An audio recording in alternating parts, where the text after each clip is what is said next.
Assalamualaikum warahmatullahi wabarakatuh. Halo sahabat PAUD, perkenalkan nama saya Ismida. Izinkan saya untuk berbagi praktik baik terkait strategi pelaksanaan pembelajaran berdiferensiasi melalui gerakan Kamsia. Kamsia sendiri merupakan ucapan terima kasih dalam bahasa Hokkien dan merupakan akronim dari kata kelola, amati, manajemen kelas, solutif, inovatif, dan aktif. TK Kasih Maitreya merupakan salah satu lembaga PAUD yang sedang berupaya untuk memaksimalkan pelaksanaan pembelajaran berdiferensiasi sebagai bentuk dari implementasi kurikulum Merdeka. Adapun mayoritas peserta didik di TK Kasih Maitreya beragama Buddha dan berasal dari suku Tionghoa. Bahasa sehari-hari yang biasa digunakan adalah bahasa Hokkien, sehingga sebagian besar peserta didik kurang memahami penggunaan bahasa Indonesia dalam berkomunikasi, termasuk juga orang tua murid. Meskipun TK Kasih Maitreya merupakan lembaga dengan mayoritas agama Buddha, namun TK sangat terbuka untuk umum sehingga tidak membeda-bedakan suku, agama, ras, dan budaya dalam layanannya.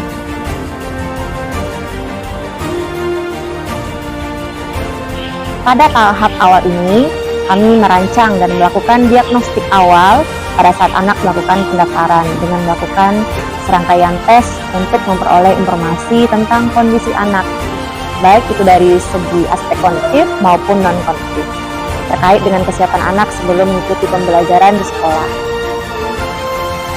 Strategi yang kedua yaitu amati, melakukan pengamatan pada 3 minggu pertama saat anak mengikuti masa adaptasi siswa di awal tahun ajaran baru, kemudian melakukan pemetaan secara khusus kepada anak. Strategi ketiga adalah manajemen kelas. Manajemen kelas menjadi salah satu objek penting yang mendukung terciptanya lingkungan belajar yang berkualitas dengan memberikan kesempatan kepada semua anak untuk dapat berperan aktif dalam setiap kegiatan agar tujuan pembelajaran dapat tercapai.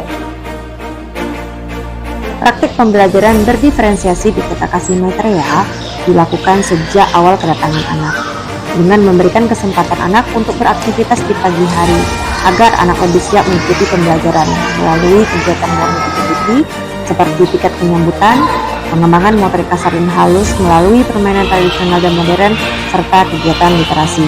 Memaksimalkan anak yang memiliki kemampuan berbahasa dalam kegiatan literasi rutin setiap pagi dengan membacakan buku untuk teman-temannya. Memaksimalkan anak yang memiliki kemampuan kepemimpinan untuk melaksanakan keyakinan kelas. Tiket kepemimpinan yang digilir setiap hari mendukung pembelajaran berdiferensiasi. Memaksimalkan anak yang memiliki karakteristik aktif dan dominan untuk melaksanakan praktik peer teaching di dalam kelas.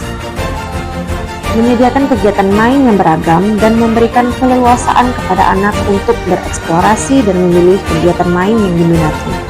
Kemudian memberikan pertanyaan pemantik untuk meningkatkan kemampuan berpikir kritis anak. Pembelajaran berdiferensiasi pun diintegrasikan dan dipraktikkan dalam kegiatan ekstrakurikuler.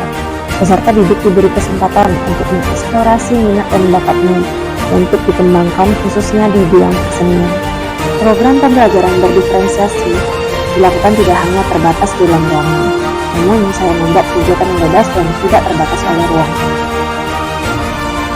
Dalam melakukan pembelajaran berdiferensiasi yang sesuai dengan konteks Merdeka Belajar, tidak semuanya dapat berjalan sesuai yang diharapkan.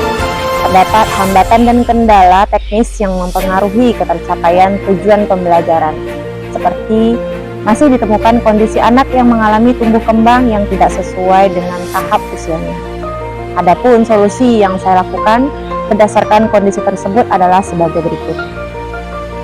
Melakukan deteksi dini tumbuh kembang anak, memberikan simulasi dan intervensi pada aspek perkembangan yang belum berkembang, kemudian merekomendasikan atau memberikan rujukan kepada orang tua untuk membawa anaknya ke ahli tumbuh kembang anak seperti psikolog atau dokter spesialis melalui surat resmi disertai lampiran hasil deteksi dini tumbuh kembang anak. Agar tujuan pembelajaran di kelas saya dapat tercapai dengan maksimal, saya juga melaksanakan program-program pendukung lainnya yang juga melibatkan wali murid serta mitra lainnya. Langkah selanjutnya yang saya lakukan dalam praktik pembelajaran berdiferensiasi adalah dengan aktif memberikan apresiasi atas capaian pembelajaran anak di setiap hari sebagai upaya untuk memotivasi dan meningkatkan semangat belajar anak, sehingga anak merasa lebih dihargai. Setiap aktivitas yang anak lakukan di sekolah rutin saya bagikan di media sosial dan TK Kasih Meteria seperti Facebook, YouTube, Instagram, TikTok, dan WhatsApp Group. Selain itu, sebagai pendidik, saya juga berupaya untuk terus meningkatkan kompetensi diri melalui diskusi dengan kepala sekolah, rekan sejawat, serta aktif mengikuti webinar dan pelatihan serta diklat terkait implementasi kurikulum Merdeka. Menjalankan strategi pembelajaran berdiferensiasi ini juga memberikan tantangan bagi saya, terutama dalam memahami karakteristik dari setiap anak didik saya, sehingga saya membutuhkan banyak evaluasi dan peningkatan kompetensi diri agar kedepannya saya dapat melakukan perbaikan dari apa yang telah saya jalankan selama ini. Dengan adanya strategi pelaksanaan pembelajaran berdiferensiasi ini, diharapkan agar setiap anak mendapatkan hak esensialnya secara keseluruhan sehingga anak merasa lebih dihargai, aman, mampu berkolaborasi, lebih merdeka bermain, merdeka belajar, serta kebutuhan belajar murid bisa terfasilitasi dengan baik demi tumbuh kembang anak yang lebih optimal. Rencana tindak lanjut saya ke depannya adalah terus meningkatkan kompetensi diri saya sebagai pendidik agar saya dapat lebih memaksimalkan peran saya demi terwujudnya merdeka belajar bagi anak-anak di TK Kasih Meteria Selapanjang. Demikianlah praktik baik saya terkait pelaksanaan pembelajaran berdiferensiasi. Semoga strategi dalam pembelajaran ini dapat memberikan manfaat bagi kita semuanya.